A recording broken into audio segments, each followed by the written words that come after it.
There's a question that follows a lot of people through their whole lives. What is my purpose? It gets louder in certain seasons.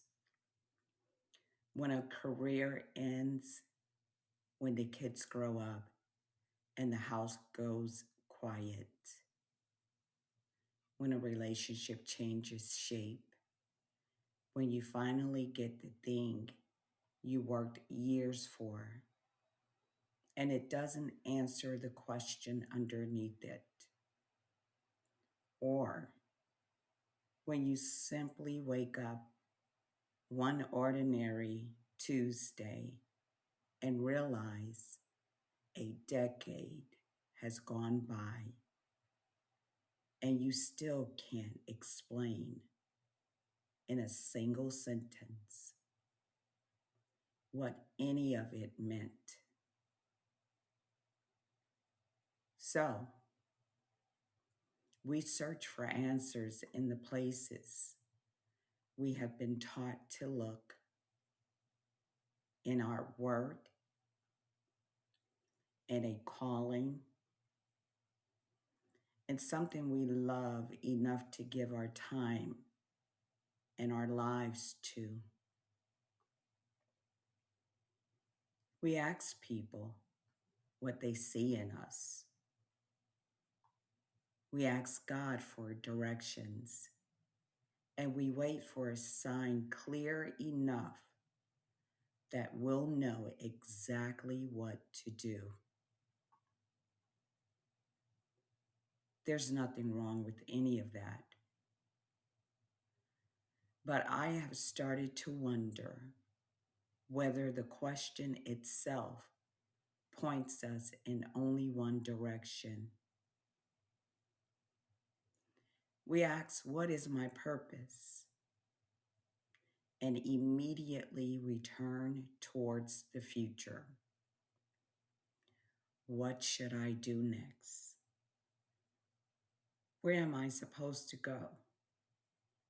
Who am I supposed to become? Now, what if there's another direction worth looking at? What if, instead of always looking ahead, we turn around and look at the life we have already lived? Not out of nostalgia or to relive the past, but to see what may have been there all along. Because a life can reveal things slowly that no single moment ever could.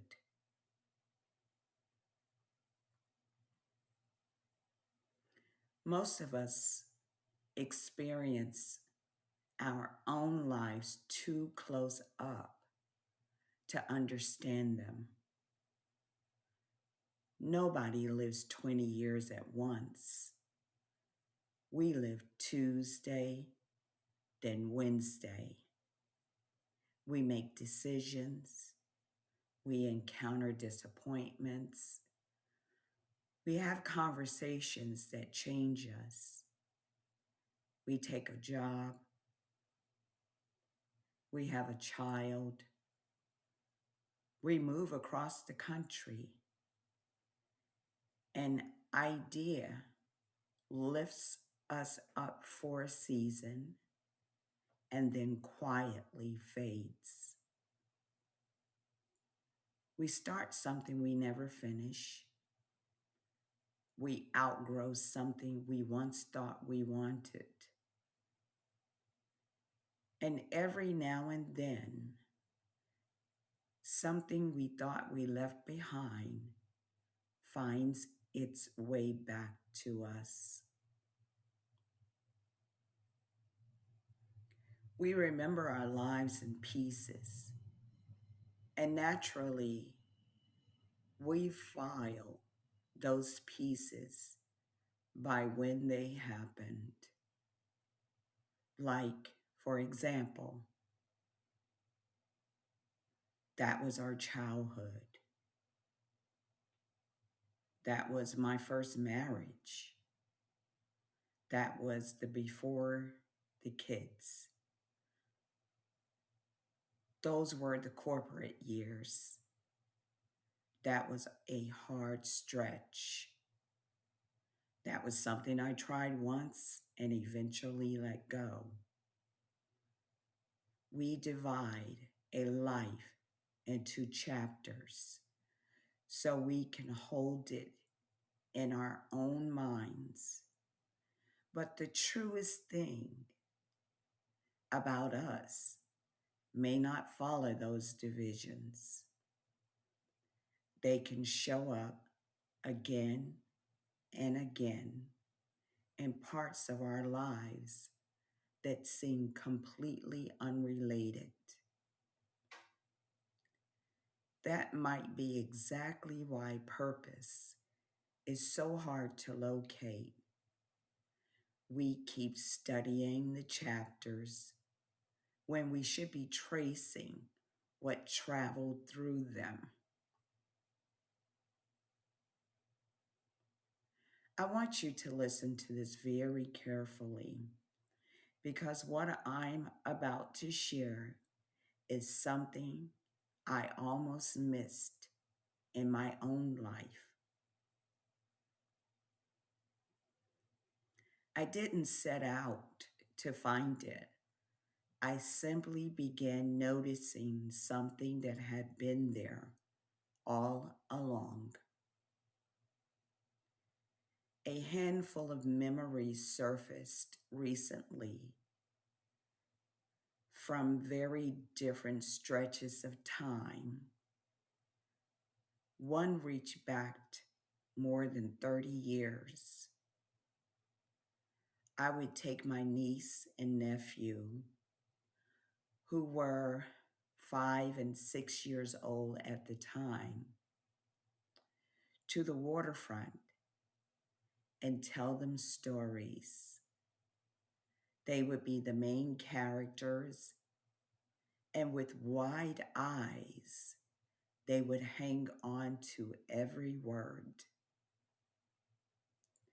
Years later, I did something almost identical with my son. Under the open sky at night, we would look up at the stars. He was the main character, the hero. I didn't recognize the significance of either memory at the time. I wasn't thinking about a gift. I certainly wasn't thinking about a calling.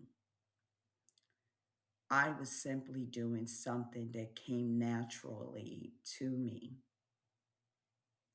Much later came writing, then speaking in front of rooms full of strangers. None of it followed a plan, and most of my life, I never once set those pieces beside each other. When I finally did, the picture surprised me. This wasn't a new interest I recently developed. I had been telling stories in one form or another for most of my life, and I had never recognized the pattern running underneath it. That left me with a question far bigger than storytelling. How does something stay present in a life for decades and go completely unread?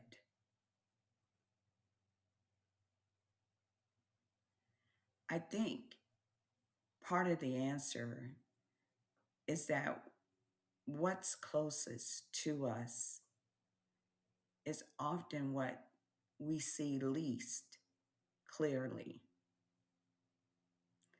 Some skills we remember learning, we remember the struggle and how long it took to get better. But other things feel so natural that we never think to examine them.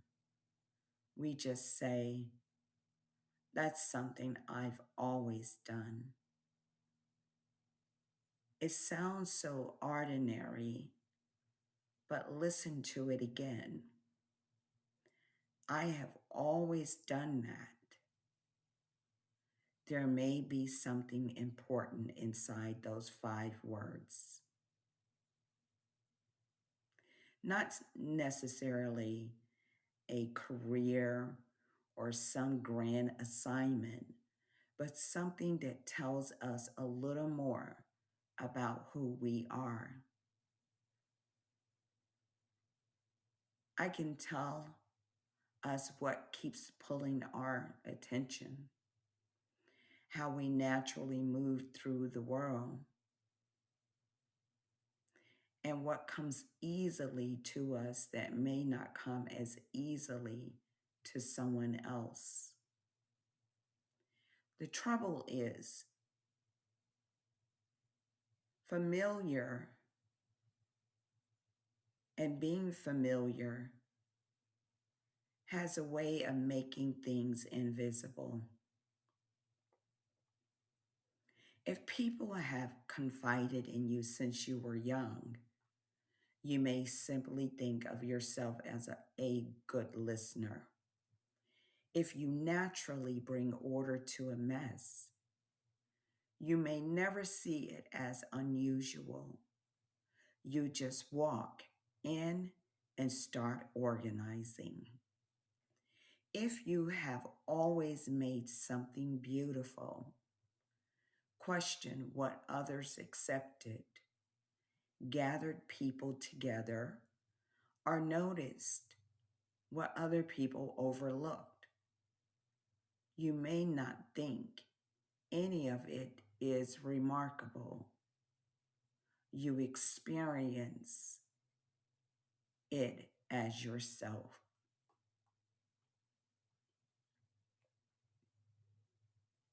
There's a second problem. We have grown used to talking about purpose as if it must eventually become a job title, as if the finish line is being able to say, this is what I was born to do, and then attach an occupation to it. But purpose may not fit neatly inside a single occupation. Someone who has always had an instinct to protect others might express that as a parent, an attorney, a nurse, or simply the neighbor who notices when something isn't right. Someone who naturally helps other people see what they couldn't see before might do that through art, research, leadership, or even the way they listen during a difficult conversation. How we express who we are can change many times over a lifetime, but something underneath can remain. A job ends, and we think we have lost ourselves. A business fails, and we assume we took the wrong road entirely. A dream shifts, and we write off the years we gave it as wasted. But what if The way it showed up was never the whole story. What if something deeper had been moving with you the entire time? I have lived long enough to have worn several identities: employee, mother, entrepreneur, writer, speaker. There were stretches when one identity ended before I had any idea what would replace it. Those gaps can make a person feel genuinely lost because the world keeps asking us to define ourselves by our current occupation. What do you do?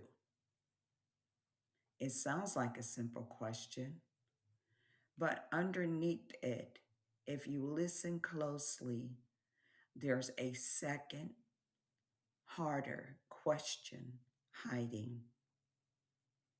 Who are you? Those aren't the same questions. What we do can change many times throughout our lives, but something about who we are continues through all those changes. Maybe the question isn't only, what do you do? Maybe we should also be asking, who are you underneath all the things you do?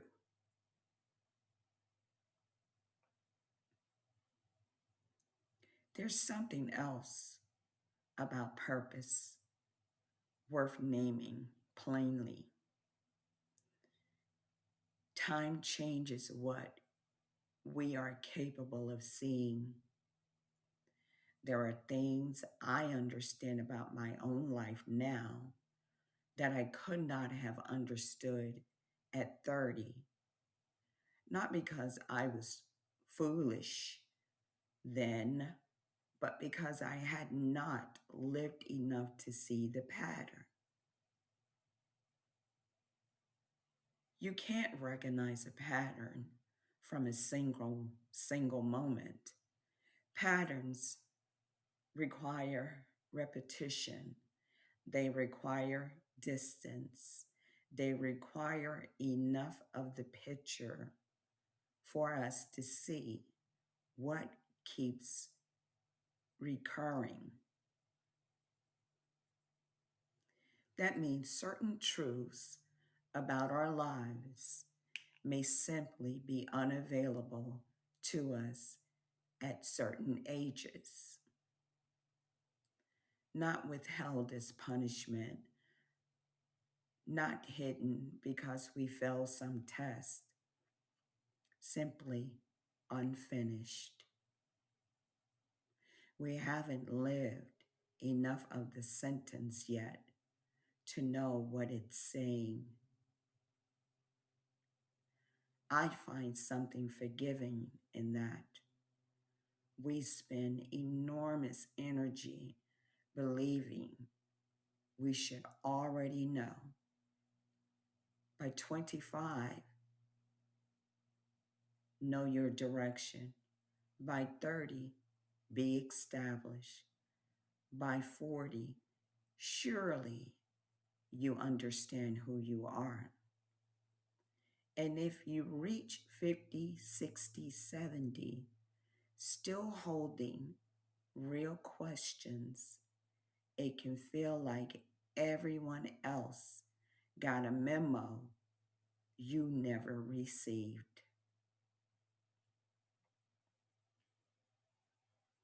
But there are things only time can allow us to see. We have to live enough of the story before we can look back and recognize what was there all along.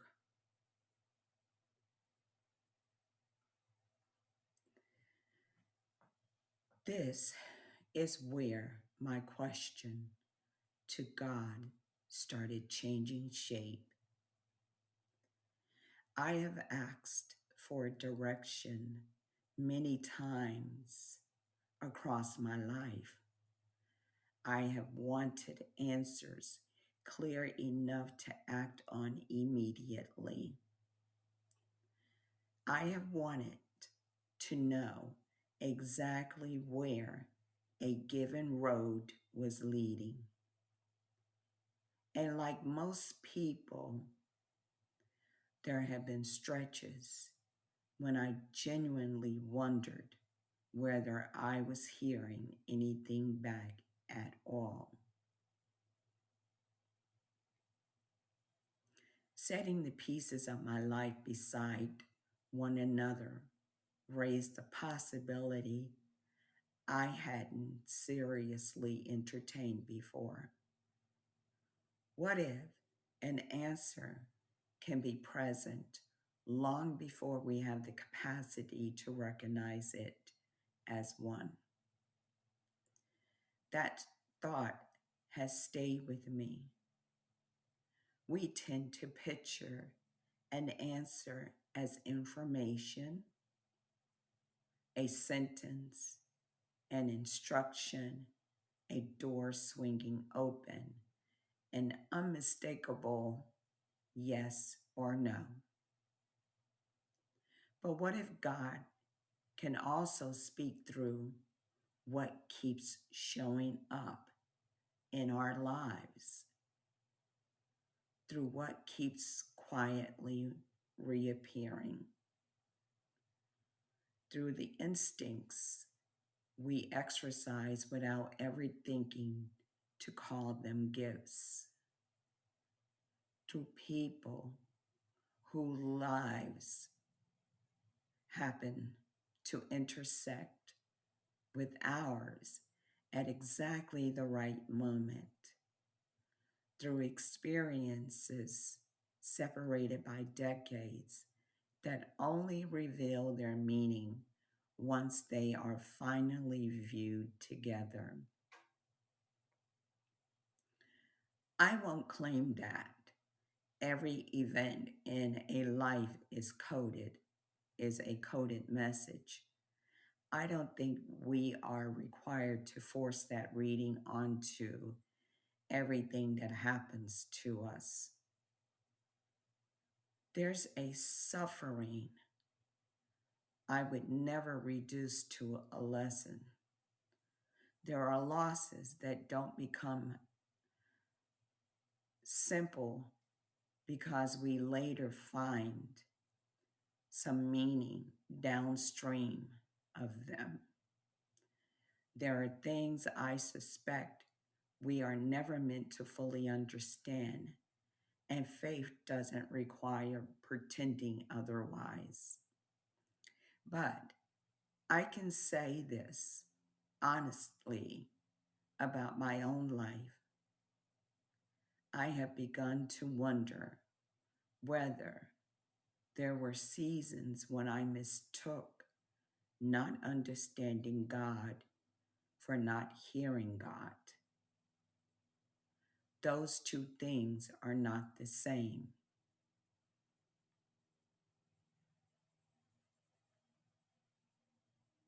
Maybe we conditioned to expect God to speak in a language we already understand. Part of growing spiritually may be accepting that understanding can arrive years after the experience itself.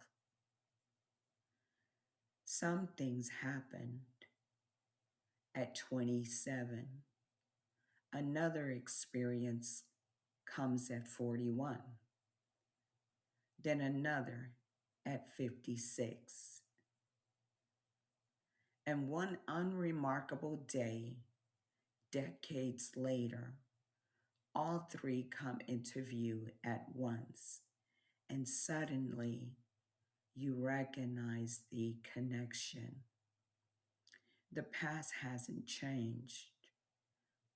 You simply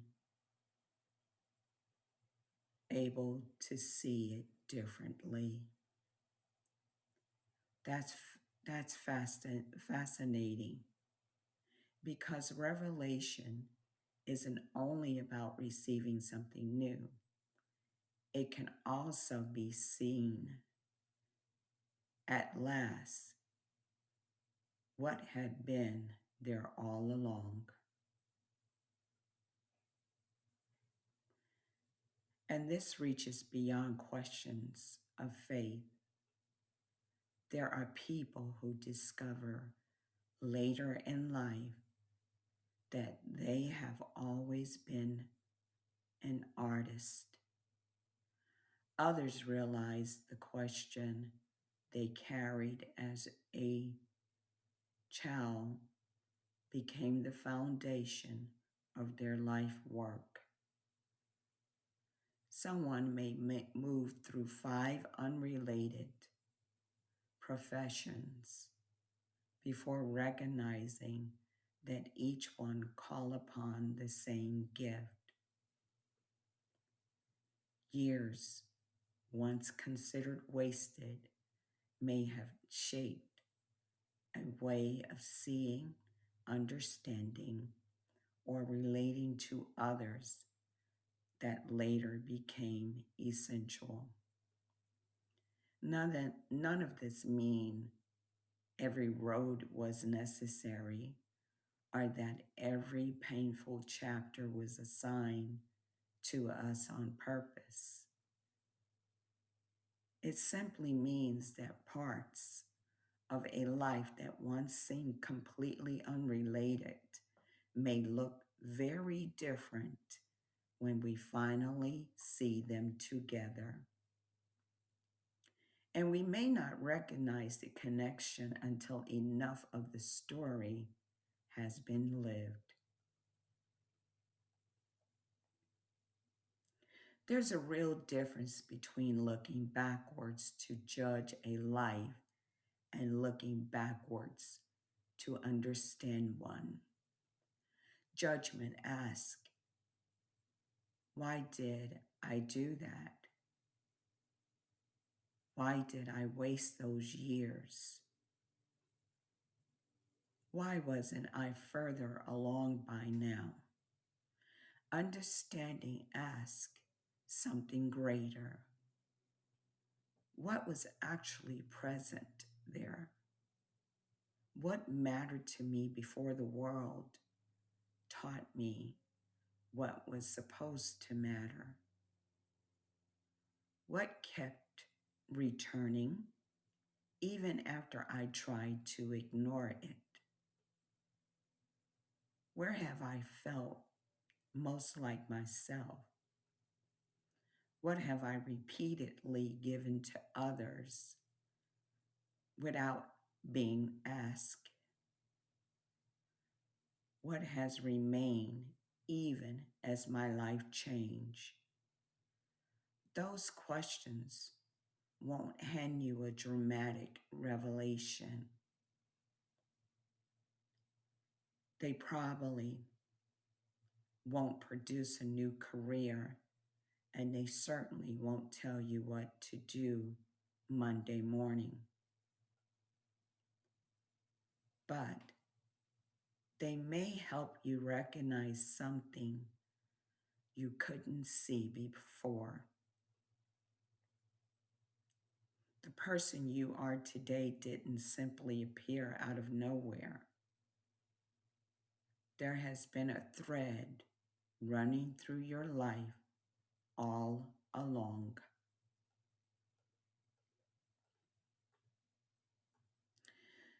This is why the word purpose can start to feel too heavy to carry. We expect one enormous answer, a single assignment large enough to justify an entire existence. One thing that explains everything else. And when we can't find it, we begin to believe we haven't found our purpose at all. But purpose might be quieter than that. It might live in the way a person moves through life, what they repeatedly bring into a room, what they can't easily look away from, and what continues to show up no matter how much their circumstances change. Our lives evolve, we change, but something within us can remain remarkably consistent. I used to think of becoming as a movement towards the future, becoming stronger, becoming wiser, growing into a person I had not reached yet. There's a truth in that. We are always in motion, but now think becoming has another direction. It's not only forward,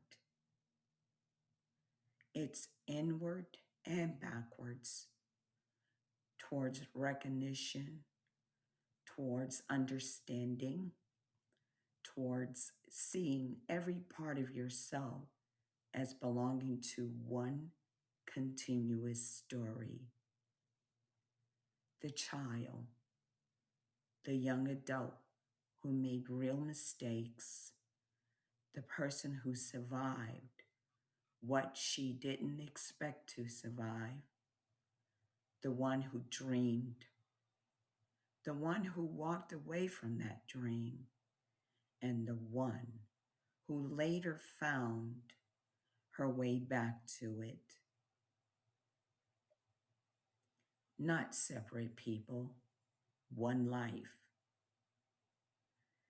Maybe maturity is reaching a place where we no longer have to ask which one was the real us.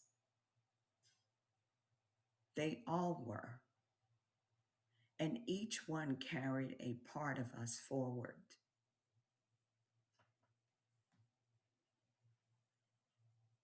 I recognized recently that I've been a storyteller for most of my life without understanding what I was looking at. That discovery mattered to me, but honestly, the storytelling itself isn't what stayed with me afterward. This is what stayed. What else have I failed to recognize? And close behind it came another question. How many people are walking around convinced that they don't know who they are simply because they have never looked at their own life as a whole, not as a list of successes and failures, not as a resume, not as a collection of things that happened, sorted by date, but as one life, a life with patterns, contradictions, dreams that disappeared for a while, things we thought we left behind that somehow found their way back. Gifts, so familiar we never thought to call them gifts. So today, I'm less interested in asking someone, What do you want to be? I'm more interested in asking what has been present throughout your life. What keeps returning? What came naturally to you before you ever thought about whether it could become a career? What have you carried from one part of your life to another without realizing it? And what have you dismissed as ordinary simply because it has always been a part of you? Maybe those are the places worth looking at.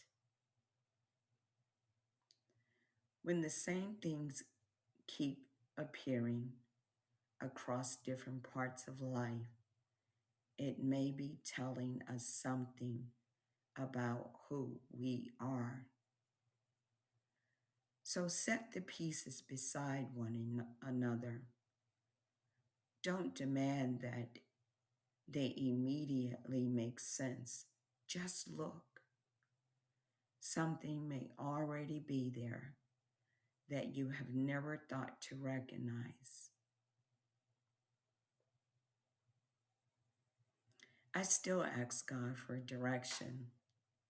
I still want to know what's ahead for me. But I'm learning to look in another direction too, towards the life I have already lived, towards what remained, what returned, what I couldn't understand then, but can see differently now. How many times have I said, God, show me, while still standing in the exact middle of something I would only understand a decade later? How many times have I asked, who am I? Without realizing my own life had been quietly gathering the evidence the whole time. How many answers did I file away as silence simply because they never arrived in the way I was expecting? I don't know.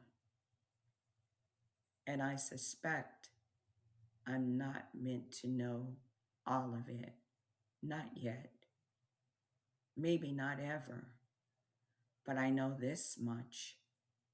There are things about my own life I can finally see that were invisible to me while I was living them. Nothing new had to happen for that to become true. I only had to set the pieces down beside each other and look. There may be pieces waiting in your life too. Don't force them into meaning. Don't turn your own history into a puzzle you are required to solve. Just get curious about it, about yourself, about what has remained underneath everything that changed. And the next time that old question rises, what is your purpose? Maybe don't look out only towards what's ahead. Turn around just for a moment. Look at the distance you have already traveled. There may be evidence in the life you have already lived. Not an answer printed plainly enough to simply read out loud. Maybe something quieter than that. a pattern, a thread, a recognition strong enough to make you whisper, how did I never see that before? And in that moment, you might understand something I'm still only beginning to understand myself. The answer isn't about always waiting somewhere ahead of us for us to go out and find it. Some answers have been traveling alongside us for years. This is Butterfly the Becoming. Thank you for being here with me today.